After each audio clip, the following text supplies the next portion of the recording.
car pulled up in front of Jill, the back window rolling down to reveal the stunning, if slightly haughty, features of Vincent Moretti. "Hello, darling," her best friend said. Then the back door was open, and they were doing the squealing, hoppy thing that seemed entirely necessary after a 3-month separation. Well, mostly it was Jill doing the jumping and squealing, while the far more sophisticated Layne let Jill all but maul her with hugs. "Down, girl," Layne said with one last pet of Jill's ponytail.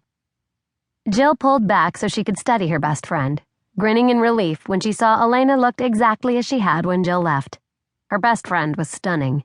Tall, hourglass figure, long chestnut hair, blue eyes, total hottie.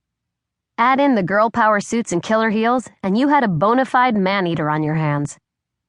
Speaking of men, a guy, whom Jill assumed must be Corey, gave them an indulgent smile as he easily hoisted Jill's suitcases into the trunk, before coming around and holding the door for them expectantly. "He does have a cute butt," Jill whispered as she climbed into the back seat after Layne. "Right? Oh, and if it comes up, you're a potential client," Layne said before turning her vibrating phone to silent and dropping it into her Chanel bag. "Hence why I'm using company resources." "Cool, got it. I can totally play this," Jill said, clicking her seatbelt into place. She cleared her throat. "You can't handle the truth." The driver faltered slightly as he lowered himself into the driver's seat, and Layne rolled her eyes. "What was that?" "Jack Nicholson from... Actually, I have no idea what that's from." "It's from A Few Good Men, and that's not what I'm asking. I'm wondering why the heck you're shouting it out all crazy like right now." "Well, Jack's character says that while he's on the witness stand, and you said I was supposed to be a client, so..." Layne stared at her. "Babe, what is it you think I do all day?" "Lawyers stuff?" Jill grinned widely. "Right, and I'm sure all you do all day is drink coffee and eat donuts, right? Cop stuff." Jill gave a happy sigh. God, I miss donuts.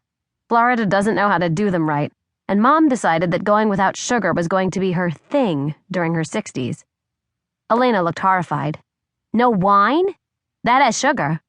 "Yeah, I think she conveniently ignores that." "How is she?"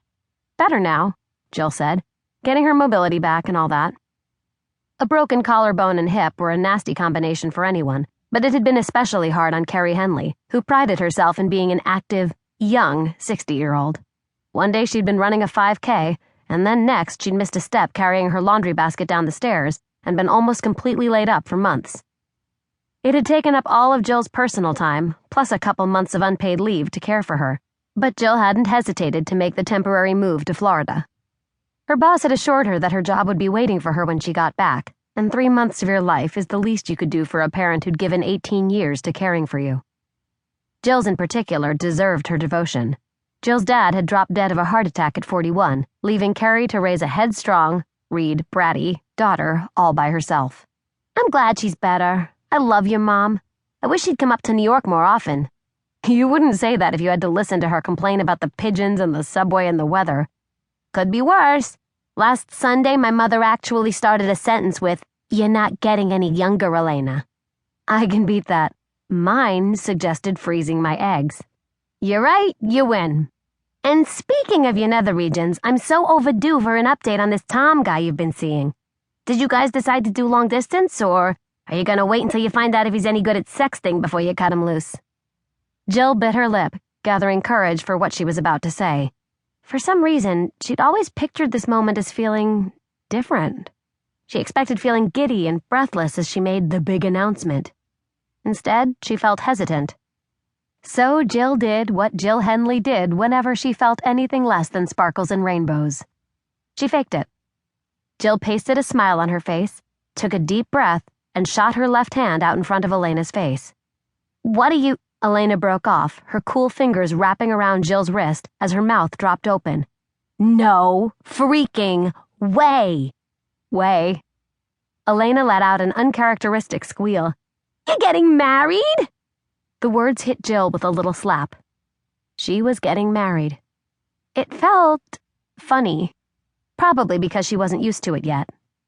Layne threw herself across the back seat, arms wrapped around Jill's neck as she kissed the side of Jill's head repeatedly. "Congratulations, darling! When? Do I get to be maid of honor? I won't wear green, but you know that. How did it happen? How did it happen? Oh yeah, and why did you not tell me?"